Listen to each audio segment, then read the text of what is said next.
अब श्री वशिष्ठ जी को श्री दशरथ जी संदेश सुनाते हैं श्री राम जी के स्वयंवर का, मिथिला का।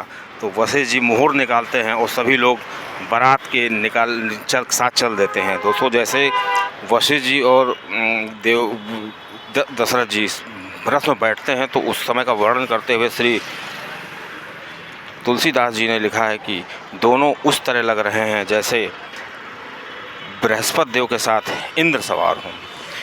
और दोस्तों, अब बारात वहाँ से चल देती है। अब बारात चलने के बाद जब ब्रह्मा जी चलते हैं साथ में, कोई बारात में सभी देवता आए थे, शिव जी, ब्रह्मा जी वगैरह सभी, और बहुत देवता तो भेष बदल के भी आए थे। और दोस्तों बताते हैं कि जब ब्रह्मा जी निकले तो ब्रह्मा जी को बड़ा आश्चर्य होगा, बहुत आश्चर्य हुआ। ब्रह्मा जी इधर उधर देखने लगे तो शिव जी ने कहा क्या हुआ? तो ब्रह्मा जी ने कहा कि ये जो सौंदर्य हम प्रकृति का देख रहे हैं, मतलब जहाँ से बारात निकल रही थी, अयोध्या का जो सौंदर्य था वो इस तरह का था जो ब्रह्मा जी ने कहीं बनाया नहीं था। ब्रह्मा जी ने पूछा शिव जी से, क्या कोई दूसरे ब्रह्मा जी आ गए हैं जिन्होंने ये सब बनाया है? तो श्री तुलसीदास जी लिखते हैं, चित्तवाहें चकित चित्तवाहें चकित विचित्र विताना, रचना सकल अलौकिक नाना, नगर नारी नर रूप निधारा, सुधर सुधरम सुशील सुजाना। श्री तुलसीदास जी लिखते हैं, ही नहीं देख सब सुर नर नारी, भय नगथ जनु बिन अधिकारी, विविध भयो आचुरज विशेषी, निज करनी को कतहु न देखी। श्री ब्रह्मा जी कह रहे हैं ये मेरी करनी नहीं है, मैं क्या देख रहा हूँ, ये कितना सुंदर लग रहा है। तब श्री शिव जी उनको समझाते हैं कि हम जिनकी बारात में चल रहे हैं वो हम सबके पिता हैं, तो क्या पिता की करनी को कोई जान सकता है?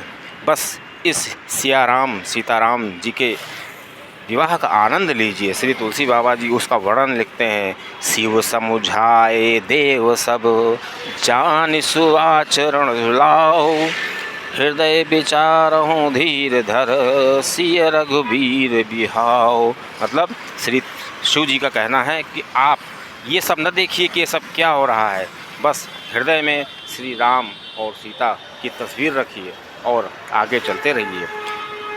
श्री तुलसीदास जी लिखते हैं, जिनकर नाम लेत जग माही, सकल मंगल मूल न साही।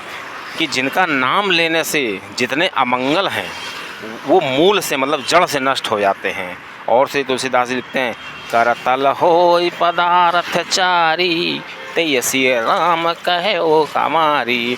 मतलब जो चार पदार्थ हैं, काम क्रोध लोभ मोक्ष, ये सब अपने आप उत्पन्न होने लगते हैं और ये श्री राम जी की कृपा है।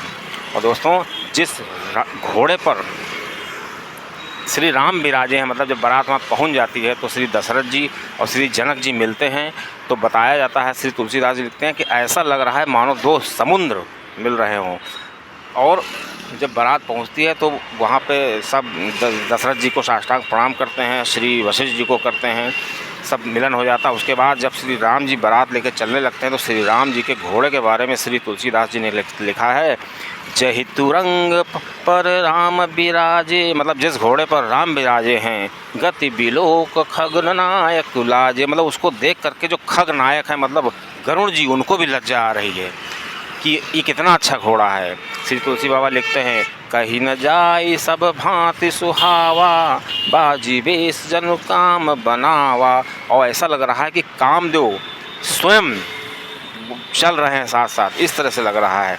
दोस्तों, उसके बाद श्री तुलसीदास जी ने सोरठा लिखा है, जन बाजी बेश बनाए, बिन से जो राम हित अति सोहि, अपने बत बल रूप गुण गति सकल भुवन विमोहिनी।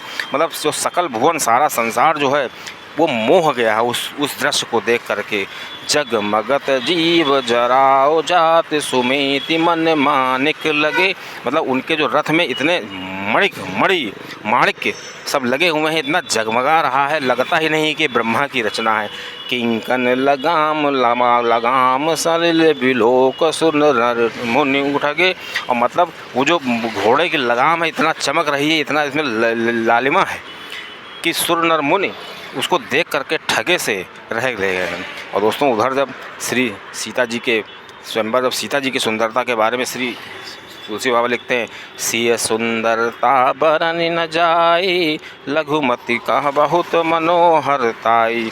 श्री सीता जी की सुंदरता को वर्णन नहीं कर सकता, और मेरी जितनी लघुमति है उसके अनुसार वो बहुत ही मनोहरताई, मतलब बहुत ही सुंदर लग रही हैं। आवत देख बरातिन सीता, जैसे श्री सीता जी ने बरातियों को देखा आते हुए, रूप राम सब भांति पुनीता, मतलब उन्होंने अपने हृदय में श्री राम जी को बिठा लिया। और दोस्तों उसके बाद द्वार पूजन होता है, जनवासा।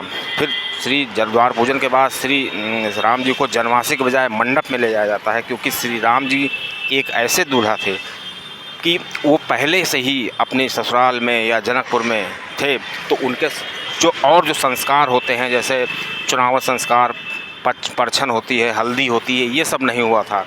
इसके लिए जो सखियाँ होती हैं श्री राम जी को मंडप पे ले जाती हैं, वहाँ पर उनको हल्दी लगाई जाती है, परछन होती है, फिर काफ़ी जो औपचारिकताएँ होती हैं वो पूरी की जाती हैं। उसके बाद अगली वीडियो में आपको बताऊंगा कि कैसे सर्वोच्चार संस्कार और पानी ग्रहण संस्कार होता है। और उसके बाद श्री राम जी की शादी होती है, और उसके बाद श्री जनक जी